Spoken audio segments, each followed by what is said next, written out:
Hello, everybody, and welcome back to the Be Unspecified Podcast. I am joined here today with my father, Cameron Free. Hi, how are you? And so, today we're going to be discussing about, well, I suppose you're going to have to watch the video to find that out. This is the first one where I'm going to not tell you what we're going to be talking about and truly lean into that unspecifiability. Is that a word? Let's go with it. We're going to go with it. Yeah, I I don't think it is, but well, we just coined it to get a little trademark symbol around that. That's fine now. Okay, so let's talk first about your radio career, because you used to work in radio, right? I did. Yeah. I did for a while. To get there, I suppose we'd have to start way back. Like you said, would I be able to remember that? I think I could.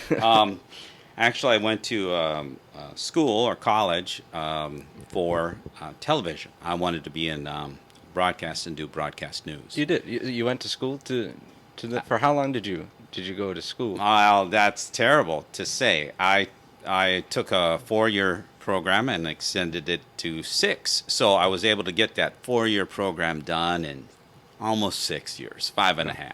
Yeah. Took a while.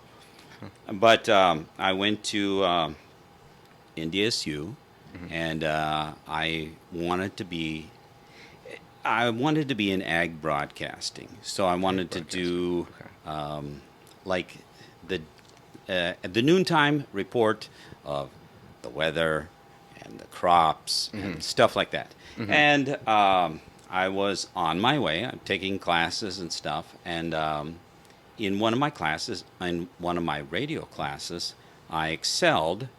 And the instructor asked if I would like to come to the campus radio station and try out for a job. Oh. So encouraged me to do that. And really, they just encouraged me so I would work weekends at 5:30 to like 10 o'clock or something. At night? No, in the morning. Ooh. Like 5:30 in the morning. The station would start up at 6 o'clock and you'd be on for a couple hours. And to try to be awake and alert and do the campus radio station. And it's a PBS. So it was on PBS? No, not PBS, the station. Oh, So okay. it's so we'd have pledge drives and stuff like that. Oh, okay. Still, because that's how they made their money. No commercials whatsoever, just the pledges. So I did that, and then from there I started managing. I became manager of the station and managed students, college-age students, and then went on and worked in the Fargo-Moorhead area at Light Rock 105, and started midnight to 6. In the morning? No, midnight at night. So you show up for your shift at 11:30, and you work all the way through the 6 a.m. hour. And at 6 a.m., then morning show would start. So I did the weekends, and then started working into the morning, and I stuck around for the morning show and helped them out. And just kind of a gopher. Go for this, go for that. And they're like, we need this guy. The two hosts were like, we need this person. Yeah, let's keep him on. Working part-time hours. So I'd work from midnight to like almost 10 in the morning. So almost a 12-hour shift. If you take from 11:30 till when you get home, and then try to sleep, and then go back and do it all over again, and try to be alert in the morning. It was a bit of a challenge. That you're working more than a 9 to 5, is what you're saying. It was kind of a lot of hours, yes. But then I made it to the morning show, so I felt like I had reached my goal. I had made it to the morning show, which at that time in the early 90s was the place to be. You had made it. I had done it before I was 25. So, and my side job, my other job, was I was working at Dakota News Network and American Ag Network. So on top of the other job that you had. Yes. So I was. So you never slept, basically. No, I did sleep some, but then I would get calls from AT&T or MCI to switch my telephone carrier. This was still when landlines were a thing and cell phones were not. Cell phone, I bumped it again. The cell phone was a brick. So it was still if you've ever seen they called it the brick, the $700 Motorola one. Yeah. And then I think we finally upgraded to. Did it still have the antenna at this point? Yeah. Then it was then it morphed into sort of a trapezoidal brick that unfolded, and then there was you could type in the numbers or whatever, and that was how we would do some of our remotes in the morning. And so I worked on the morning show, and then the American Ag, and I was lured by I don't know what you would say, by the lure of notoriety on Light Rock 105 as opposed to the American Ag Dakota News Network, and I pursued that route and not the other. The one that you had originally that I was going for. Yes. And were you still at school while you were doing this? No, I had finished. Okay. I finished school, and then I was doing that. But it was not a full-time gig. It was part-time hours, part-time pay, no holidays. Oh. No sick. Nothing. You don't show, no dough. Okay. So I would show up to work sick, and I would work whenever, and I worked a lot to make money. And so, but you hustle after your dream or whatever, and maybe the money comes a little later. Yeah. Well, I got out of that because there was a change at the morning show after one of the host moved on to television. When he moved on to television, the show changed, and in 2 years of me being at that station, 5 different shows, at 5 different shows of people. Yeah. And it's hard to fit all the egos in the room. So I mean, that gets to be a bit of a challenge where everybody's got to have their limelight or whatever you want to call it. Or a little slice of the pie. Right. So I made a move. I went to work at it was First Bank. First Bank was doing a hiring blitz at credit cards to work in the dispute department, and then it became U.S. Bank. I think they changed their name, or they bought U.S. Bank, or U.S. Bank bought them, or something like that. Okay. And so when I worked for them at the start, it was First Bank or something like that, and then it became U.S. Bank, and we did credit card disputes. So people would get like a duplicate charge on their bill, and they would call us and be irate, call the facility and say, listen, you double charge me. Well, that's fixable, right? So there's 4 parties involved. There's the merchant's bank, the merchant. There's the customer, and then us. And we represent the customer. And when we talk them through that and would say, listen, we represent you, we're on your side, we are trying to help you, then they calm down. So we would then you would charge it back to the merchant, and because they disputed the charge, it was unauthorized, or they didn't make it or whatever. So when I worked when I made that change, then I was working full time, and I had vacation. I had And you were working full time at the bank. At the bank. So it was like 10 holidays, because it's bank holidays, 10 bank holidays, and I think 11 vacation days of your choosing, and then 7 sick days. So when you added it up, it was like, I don't know, 21. So that's some better benefits then. Yeah, it was almost a month of benefits. If you take a month, 21 days times 8 hours a day, it was a lot. So I'm like, whenever we're on holiday, or Thanksgiving or whatever, and I'm eating turkey, I'm thinking, I'm actually getting paid To eat turkey. to eat turkey. Yes. So Your turkey is being paid for. Yeah, big picture. If you think about the big picture, you're like, oh, I'm getting paid to eat a turkey. This is wonderful. Awesome. Yeah.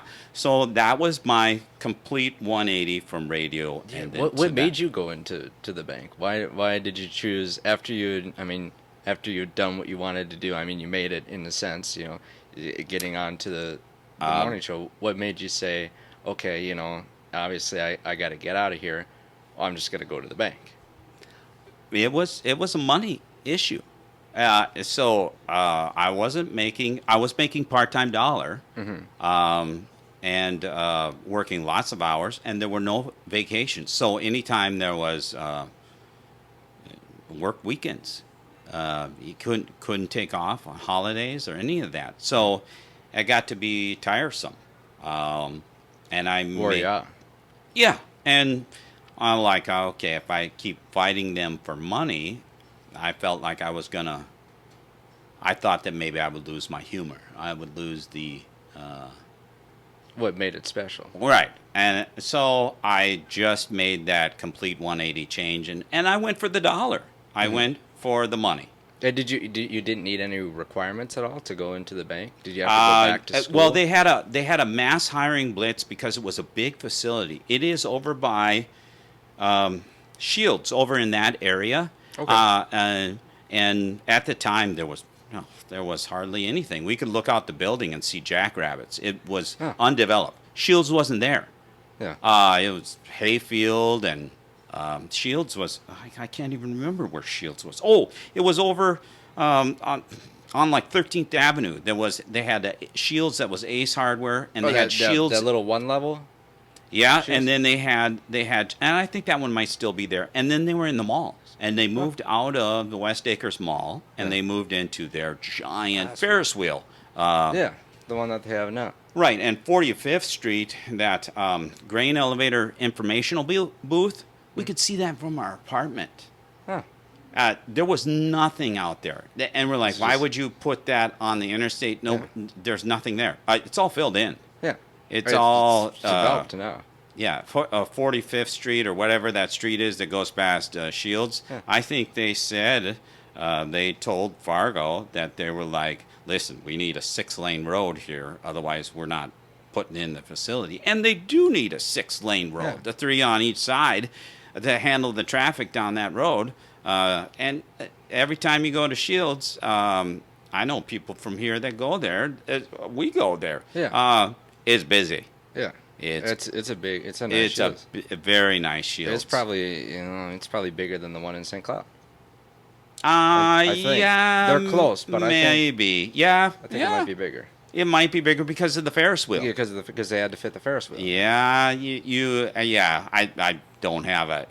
Yeah, I mean, just by looking, more than likely. I would say. Yeah, probably. Yeah, they were in the West Acres Mall. They were in the West Acres Mall. That's pretty weird. Past like Stabo, or where Stabo used to be, and like the bed place over there, maybe Victoria's Secret kind of thing, over that way. Past the food court, going. If you come in the food court, they were probably to the left. And the food court, they altered that mall. That mall was built in the 70s or something, out in the middle of somebody's field. That was also just a field as well? Just a field as well, and 13th Avenue was like, I don't know, it was the south of Fargo, and now it's probably the middle of Fargo. Not even the middle, because South Fargo goes way, way down by Davies.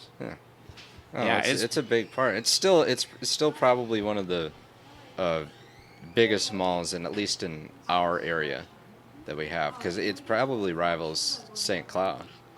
Yeah, and then you did one of your shows with Dylan when you went to Savers and you got that stuff. That was where Menards was. Menards was where Savers was. Yeah, Menards and their lumber and all of that was there. It was inconvenient at best to get in there and get any building materials. Yeah, Menards was back in there because that's kind of a tight. There's not really much. No, if you got a big semi loading in there, they got to make like a 90-degree turn. I never did any projects during that time because we're living in an apartment. Yeah, you don't need it. I don't need to do any projects. But yeah, it used to be Menards was over there by Savers, where you guys found the suits and that kind of stuff. And then they moved to 13th Avenue in West Fargo, and West Fargo grew exponentially or by leaps and bounds after the flood.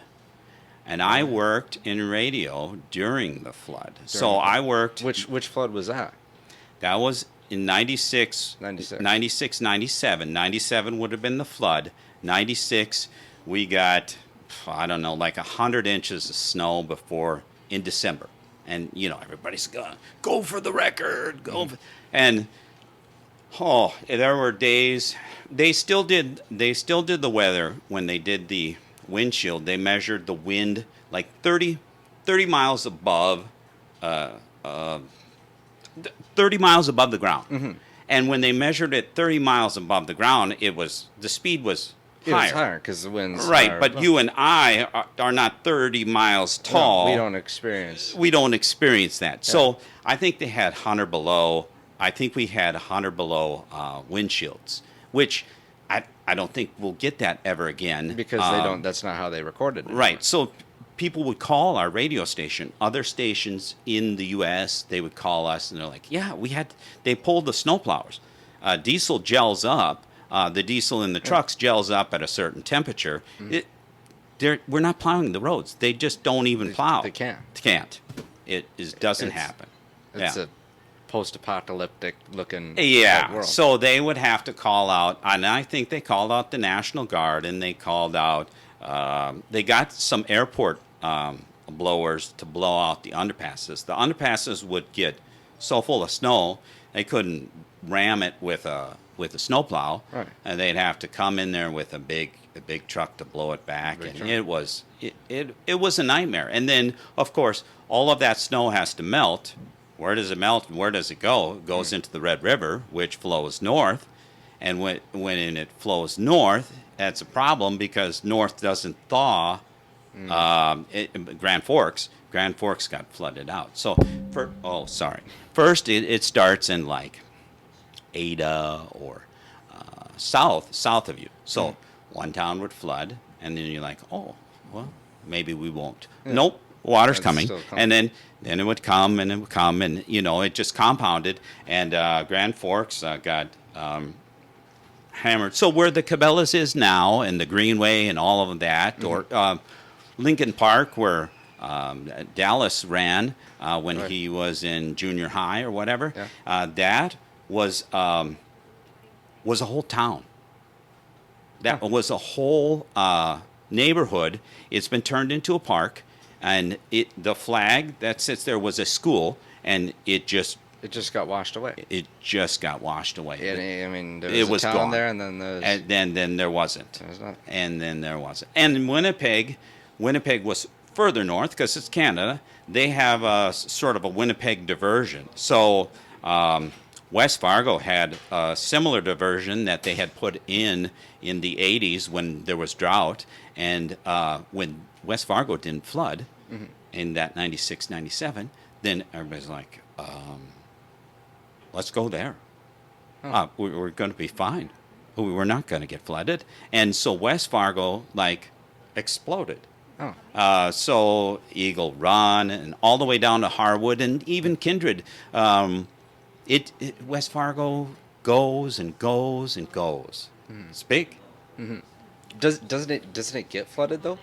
West Fargo? Yeah. West Fargo used to flood, but when they put some sort of ditch or diversion, they had signs up that said your dollars paid for your taxes or paid for this ditch, and the ditch was dry. It diverted the Cheyenne. So Cheyenne flows into the Red River and There's like three rivers that converge. Mm-hmm. It's the Red, the Cheyenne, and the I can't think of it, but I'm sure one Red of the Cheyenne, listeners will someone who knows geography will yeah, be like, some will be like, listen, it's that other one. It's that other one. Well, and when they converge at the wrong time. So the Cheyenne flows south, but it empties into the Red, which flows north, and the hydraulics or water mechanics or whatever you want to call it. So they would dump sand on the ice. National Guard would come out, and it looked like a war zone during the flood. That kind of was tough when we run the flood news, or we were running all of that. And actually, I guess if you really want to talk about it, one of my claims to fame is the snow announcements. Oh, yeah? So, so here's let me give you a little backstory on the snow announcements. All right. So back in the 80s, or when I went to school and into the 90s, schools would contract with a certain particular radio station, and they would send out a letter to all the parents and said, if we have any snow days, or we have 2-hour late start, or anything like that, we're going to make the announcement on such and such a radio station. And it was an honor to be that station to make that announcement. Mm-hmm. So usually it was AM station. The mighty 790 was the go-to station where all the announcements were made. Mm-hmm. So the crew that I was working with was, listen, your job at 5:30 is to listen, basically poach or steal or cheat, whatever you want to call it, listen to all of the announcements and then write them down, and then we're going to say them on our station. So in other words, we were adding value to the listeners, because the listeners are like, I don't want to listen to AM talk radio. I want to listen to the music that I want, the morning show that I want. Mm-hmm. And I want to hear my school announcement on the station that I like, not the station that the school tells me. I want to listen to my stuff. Mm-hmm. So that's what we did. So in the process of poaching all of that listening, it would be recorded, and I would listen, and I would write down all of those. I made a list, and I put all of my schools alphabetically. So Ada Bora, all of those schools. And when I put them alphabetically, and I would check off, I would write next to them, I just had a list of all the schools. I wrote 2 hours, and it'd be like, go back to bed. You don't got school today. Canceled. 2 hour. Yeah. New York Mills. Yeah. Ogama. Yeah. They're gone, right? So we did it alphabetically. And when they saw that, when they saw my sheets, they're like, we're going to read our announcements alphabetically. So that is my claim to fame. So when you see it scrolling across the screen... So you're saying you're the one that... Yes, because I didn't invent it. I just needed it so that I could follow along and make sure that everybody was covered, right? Mm-hmm. And when we introduced that, the morning show was like, that's brilliant. That's the way we're going to do it. Mm-hmm. And they said, we did it alphabetically. So you would just listen for, you would see where you are and you'd be like, we don't have school. Here comes Alexandria. Alexandria is going to be right away, right? Mm-hmm. Okay. Alexandria wasn't in our listening area, right. But you get the idea. Mm-hmm. So that, and then the TV station started to do it, and others started to do it. So what started out as you taking something from someone else then became other stations taking something that you had. Exactly. It was just and they're like, reaction. Why haven't we done it like this? And I just stumbled onto it. So you can stumble on greatness. Yeah. Okay. So that's my little claim to fame, that I stumbled onto greatness. Well, there you go. Yeah. Oh, that's great. So alphabetically, school announcements, that's what happened. And then, of course, when the flood came, we thought that we were going to get hammered in the ratings.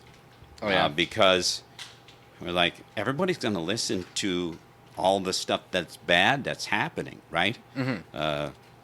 This area is flooding, and there was a lot of stuff happening. Areas were flooding, and people were sandbagging and helping out and everything you could. Well, I get done with the day and just be mentally exhausted. Not physically exhausted, mentally exhausted. Because it's a bunch of... Yeah, it's just never ending. Draining on just doom and gloom, you know. But, I mean, good things happen after the flood, you know. Maybe they prepare better for the next time around. And there were more floods to happen and stuff like that. And there were some sad stories of stuff that it didn't go right or whatever. They laid sandbags, and then those sandbags froze because it got cold. Well, they're out there beating them with softball bats to try and... break up the sandbags. To break up the sandbags to lay them again, because you turned it into a hard rock, you know. And that kind of stuff is just heartbreaking. And then people lose their homes. Yeah. That's your home, and, you know, the whole thing, the whole shebang like that. Well, that was a lot to kind of go through, and that was another reason why I left. Because it was just after a while of all that. Yeah, I done that negativity, and I'm like, it's hard to be positive on when stuff bad is happening, right? Well, it went okay, and the book came out in the ratings, and KFGO was probably still number one, but they didn't get the numbers like they wanted. And we got enough numbers that were like, you know what? What we were doing worked. It worked because people are not going to listen to that all the time. They're not going to listen to doom and gloom. They're going to listen to what they want to listen to. So we were right in our assessment, but it took a while. And then when I interviewed for that job, when I said I did the complete 180 in the bank, and I went in for my interview, I said I'd like to control my own destiny. And they said, how so? And I said, well, 600 people get a book delivered in their mailbox that they fill out and said, I listed this station at this time. 600 people decide my fate as to whether or not I keep my job, right? And when I said that in my interview, they just ate that up like it was a snack. They're like, yeah. I said, so if I show up and I do the work like you're asking me to do, I'm going to be all right. So show up, do the work. Yeah. And, so when I went in that interview, that's the way I played it. So they did. Well, nice. And then, let's see, after the bank, I went to RDO. I worked at John Deere. RDO. I worked as a parts person, wore green. I had to buy green jeans and a shirt jeans. With my name on it. Oh. It was John Deere, the emblem. That's the official stuff. Oh, pretty official. Yeah. And then I worked with the mechanics in the back, and I would pick the work orders. They would send the work orders up front, and I'd pick all the parts, put those out, bring those out to whether they're fixing the combine or fixing the tractor, or whatever. And they need parts, so they bill it to the work order. I bring it. They put it in. I put it on. So, or then also get parts for people coming in. I broke something. So I've been on both sides. I've been on the side where we broke stuff at home, had to go get parts, and you can't, until you fix it, you can't go.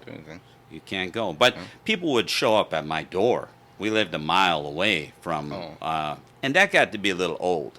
Yeah. So I was like, and then what did I do? I don't know what I did after that. After RDO. Then I worked at Phoenix International, which became John Deere. She became John Deere. Phoenix International was an electronics company, and they did stuff for John Deere. They were owned in like 3 different parts. John Deere, Valmont, I think it was the irrigation systems, and some other. Westphalia. Westphalia makes kind of milking stuff, and chicken stuff for chickens. I think they made the Chick Master, which was like when we were shipping stuff out. It was everybody. Hey, what product do you work on? We work on the Chick Master. Of course, engineers maybe want to work on that particular product because it's got a great name or whatever. I work on the Chick Master. Yeah. But and then John Deere was able to get that, buy it out and have an electronics division. So that is in Fargo, and that's where I worked. And then I was at home with you guys for a while until you worked at the school, and then I started working at the school, and I got hired at the school because they needed a male. To walk around with eighth graders that were had some needs. So kind of a reverse. I like to think of it as a reverse discrimination. They hired me because I was a guy. So it worked in my favor. After being out of the job market for a long time, then I started back in being a para. Nice. So you were in first grade. So if you're 11th grader, that's been 10 years. And then when we moved here to Alexandria, Minnesota works under a contract. I started in November, right before Christmas. They contacted me. I cleared my background check or whatever. The principal called me and says, "Do you want to work the week before Christmas?" Well, no, I don't want to really work the week before Christmas, but yes, I will. And I did. And so then they would, after a month of working there, they would ask me back, and they're like, "Would you come back next month?" Sure. So the next month rolled around, and I worked all the way through the beginning of June.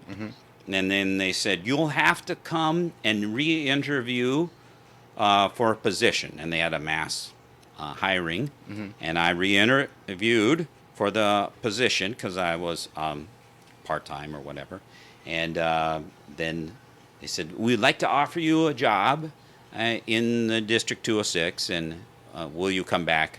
And I was working at an elementary. I was working over at Voyager, and "We'd like you to come back to Voyager." And I said, "Well, I'd like to try the high school."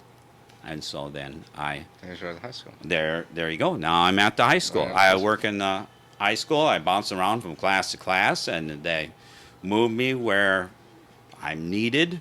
And I like those. I like those extracurricular or what would you call them? They're not core classes. They're not math, science. English. It starts with an E. Electives. They're electives. So the woodworking and welding and stuff like fun stuff,